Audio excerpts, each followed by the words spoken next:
কংগ্ৰেছে টকাৰ বিনিময়ত যদি টিকেট বিক্ৰী কৰিলেহেঁতেন তেন্তে নিশ্চয় হয়তো কোনো এটা প্ৰমাণ ওলাই আহিলে হয়। এইবিলাক মানে কি চাওক, আপোনালোকে যিখিনি কথা এতিয়া ওলাই আহিছে, কোনোবাই টিকেট পোৱা নাই, আজি 10জনে টিকেট বিচাৰে, এজনে টিকেট পায়, বাকী 9জনে তেতিয়া চিন্তা কৰে যে তেওঁ কিহৰ কাৰণে টিকেট পালে, নিশ্চয় কিবা বিনিময়ত টিকেট পাইছে।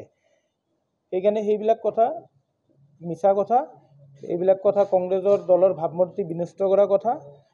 হাতত যদি কোনো সঠিক প্ৰমাণ আছে তেতিয়াহ'লে সেইটো আনিলে আমি দলীয়ভাৱে যিখিনি আমি কৰিব লাগে তাৰ বিৰুদ্ধে যিখিনি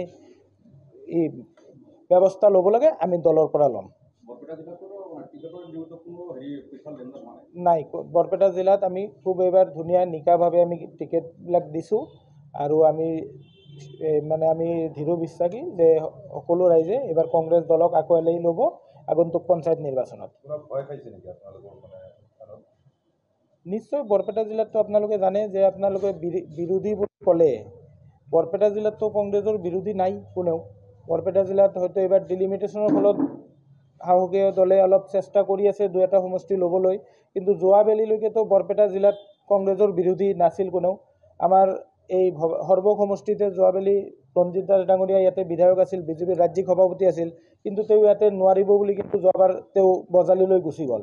কিন্তু বৰপেটা জিলাততো মই ভাবোঁ যে কংগ্ৰেছৰ বিৰোধী হিচাপে কোনো দল আছে বুলি মই নাভাবোঁ। এইটো নিশ্চয় এইটো একদম মিছা কথা, কাৰণ আপোনালোকে যদি নিজে দেখিছে কোনো তথ্য প্ৰমাণ নহকে এজনে টিকেট নাপালে মই টকা দিছোঁ, মোক টিকেট নিদিলে, আনজনক বেছি টকা লৈ টিকেট দিলে, এইটো এটা প্ৰুফটো থাকিব যে মই টকাটো অমুকক দিছোঁ বা এইটো কৰিছোঁ বা এইটো কিবা এটা প্ৰুফ থাকিব। এজনৰ বিৰুদ্ধে এজনে ক'ব পাৰে, সেইটোৱে যে সঁচা কথা সেইটোতো নহয় ন, কিবা এটা প্ৰুফটো লাগিব তাৰ বিৰুদ্ধে।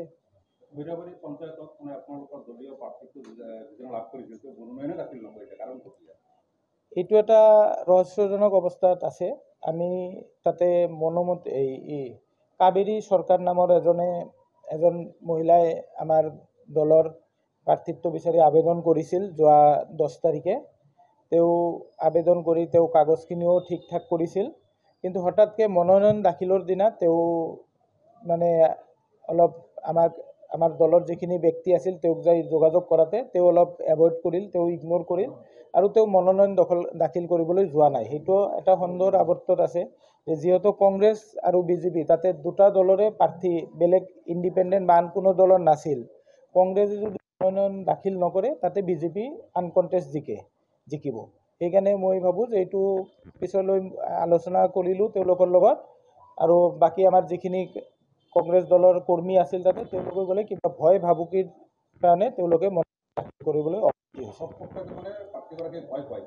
সেইটোৱে তেওঁলোকে পিছত প্ৰকাশ কৰিছে, আৰু আমাৰ যিখিনি ওচৰে পাজৰে আমাৰ যিখিনি কংগ্ৰেছৰ কৰ্মী আছিল তেওঁলোকেও কৈছে যে তেওঁলোকক হয়তো আগৰাতিলৈকে তেওঁলোকে যাব, নমিনেশ্যন দিব, সকলো কথাখিনি ঠিক ঠাক আমাৰ লগত পাতিছে, কিন্তু যেতিয়া নমিনেশ্যন দিয়া সময় আহিল সেই সময়ত তেওঁলোকে পিছুৱাই গ'লে। আজি ৰাতিপুৱাৰ পৰা আমি দেখিছোঁ যে বিভিন্ন ধৰণৰ ছ'চিয়েল মিডিয়াত, পৰ্টেলত এটা বাতৰি প্ৰচাৰ হৈ আছে। বাঘমাৰা চৰ জিলা পৰিষদৰ অন্তৰ্গত এজন আমাৰ দলৰ প্ৰাৰ্থিত্ব প্ৰত্যাশী জবেদা খাতুন, তেওঁ এটা প্ৰচাৰ কৰি আছে যে হয়তো তেওঁক জিলা কংগ্ৰেছৰ সভাপতিয়ে টিকেট দিব বিচাৰিছিল। এটা বৃহৎ ধনৰ লেনদেন হোৱাৰ পিছতো তেওঁক টিকেট নাপালে, তেওঁৰ নামত টিকেট লেখা হৈছিল, তাৰপিছত হয়তো টিকেটটো কাটি দিয়া হ'ল।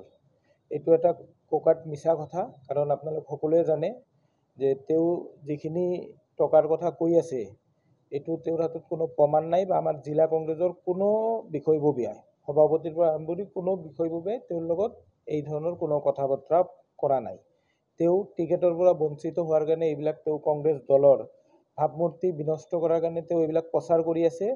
আৰু তেওঁ যিখিনি কথা কৈছে যে তাতে হয়তো তেওঁ যোগ্য ব্যক্তি আছিল, অযোগ্য ব্যক্তি এজনক টিকেট দিয়া হৈছে, তাতে যিজনক টিকেট দিয়া হৈছে আকলিমা আহমেদ, তাই যোৱাবাৰ পঞ্চায়ত সভানেত্ৰী আছিল, তাই ব্লক কংগ্ৰেছৰ সভানেত্ৰীও হয়, মহিলা ব্লক কংগ্ৰেছৰ সভানেত্ৰী, আৰু তাই আমি বিবেচনা কৰি PSC মিটিঙতো আমি আলোচনা কৰি তাইক আমি টিকেট দিছোঁ।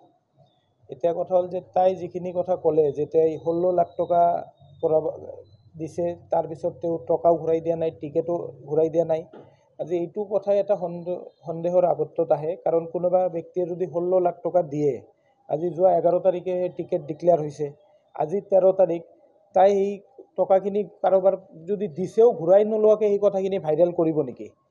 সেইটো এটা সন্দেহৰ আৱৰ্তত, কাৰণ তেওঁ এইবিলাক কৈ কংগ্ৰেছ দলৰ ভাৱমূৰ্তি বেয়া কৰিব বিচাৰিছে। কাৰণ আজি আপোনালোকে জানে যে আজি বৰপেটা জিলাত যি পঞ্চায়ত নিৰ্বাচন অনুষ্ঠিত হ'ব, বৰপেটা জিলা পৰিষদ আমি কংগ্ৰেছ দলে গঠন কৰাটো এক প্ৰকাৰ নিশ্চিত হৈছে, আৰু আমি গৰিষ্ঠ সংখ্যক আঞ্চলিক পঞ্চায়তো দখল কৰিম, আৰু সদস্য পদতো বিনা, হয়তো তাতে আমাৰ ৰাজনৈতিক দলৰ হস্তক্ষেপ নাথাকে, কিন্তু যিসকল ব্যক্তি এতিয়া সদস্য পদত প্ৰাৰ্থিত্ব হৈছে তেওঁলোক কিন্তু এটা সময়ত বেকগ্ৰাউণ্ড কংগ্ৰেছৰ পৰাই গৈছে, আজি হয়তো তেওঁলোকে নিৰ্দলীয়ভাৱে সদস্য পদত খেলি আছে। সেইকাৰণে এইবোৰ মই ভাবোঁ যে তেওঁ এটা বিশাল এটা সিদ্ধান্ত এটা ৰচিছে কংগ্ৰেছ দলৰ বিৰুদ্ধে, আৰু মই আপোনালোকৰ জৰিয়তে সেইটো স্পষ্টীকৰণ দি আছোঁ যে তেওঁৰ লগত কোনো ধৰণৰ পইচাৰ লেনদেন হোৱা নাই, তেওঁৰ নামত কোনো টিকেট এলটমেণ্ট হোৱা নাই। যদি টিকেট এলটমেণ্ট হয়, তেওঁৰ নাম লেখা হৈছে বুলি তেওঁ কৈছে, তেতিয়াহ'লে নিশ্চয় তেওঁৰ হাতত এই টিকেটৰ এটা ফটোকপি বা এই টিকেটৰ কপিটো তেওঁৰ হাতত থাকিলেহেঁতেন। কিন্তু কোনো ধৰণৰ টিকেট এলটমেণ্ট হোৱা নাই তেওঁৰ নামত। আমি PSC কমিটিত বহিছোঁ, বহি PSC কমিটিয়ে নিৰ্ধাৰণ কৰিছে, আমি এটা সকলোৱে মিলিজুলি এটা সিদ্ধান্ত লোৱা হৈছে। তেখেতৰ নাম হৈছে জবেদা খাতুন, তেখেতে টিকেট পোৱা নাই, তাতে আমাৰ দলৰ প্ৰাৰ্থিত্ব পাইছে আকলিমা আহমেদ। এইটো আছিল আমাৰ বাগমাৰা চৰ জিলা পৰিষদ, এইটো চেঙা সমষ্টিৰ অন্তৰ্গত। অকল এইটোৱে নহয়, আৰু এটা ভাইৰেল হৈছে বিশেষকৈ ৰাজীৱ নামৰ পইচা, যিটো আপোনাকে বহুতে কৈ আছে ইণ্ডিকেট কৰিছে। সেইটো ইতিমধ্যে মই আজি দুপৰীয়া বৰপেটা ৰোড থানাত এটা এজাহাৰ দাখিল কৰিছোঁ ৰিপৰ্টাৰ এনি নামৰ নিউজ পৰ্টেলটোৰ বিৰুদ্ধে। কাৰণ তাতে যদি মোৰ কোনো ভয়েচ থাকিল হয়, বা মোৰ ভাইটি আছে ঘৰত, তেওঁৰ কোনো ভয়েচ, বা মোৰ তাতে মোৰ ৱাইফৰ কথা কৈ আছে, তাইৰ যদি কোনো ভয়েচ থাকিল হয়, মই সম্পূৰ্ণ সেইটোৰ দায়িত্ব ল'লোঁ হয়। কিন্তু আজি কোনোবাই কাৰোবাৰ লগত কথা পাতিব, তাতে যদি ৰাজীৱ বুলি উল্লেখ কৰিলেই যদি মই সেইটো দোষী, সেইটোতো মই কেতিয়াও নাভাবোঁ। কাৰণ বিভিন্নজনে চক্ৰান্ত কৰিও এইবিলাক কৰিব পাৰে। কাৰণ আপোনালোকক মই জনাওঁ যে যোৱা 11 তাৰিখে মোৰ সহধৰ্মিনী জেছমিন চুলতানা, তাই বগৰীগুৰি জিলা পৰিষদত কংগ্ৰেছ দলৰ প্ৰাৰ্থী হিচাপে মনোনয়ন দাখিল কৰিছে, আৰু এতিয়া তাইক বদনাম কৰাৰ কাৰণে তাতে অকল ৰাজীৱ নহয়, ৰাজীৱৰ মানে মোৰ ঘনীয়েকৰ কথাহে তাতে প্ৰকাশ কৰি আছে। এইটো এটা ষড়যন্ত্ৰ আমাৰ পৰিয়ালটোৰ বিৰুদ্ধে, মোৰ ঘনীয়েকৰ বিৰুদ্ধে, যিহেতু আমি জিলা পৰিষদৰ প্ৰাৰ্থী হৈছোঁ, এইটো কোনোবাই মানে আমাৰ ভাৱমূৰ্তিটো ৰাইজৰ মাজত বিনষ্ট কৰিবলৈ চেষ্টা চলাই আছে।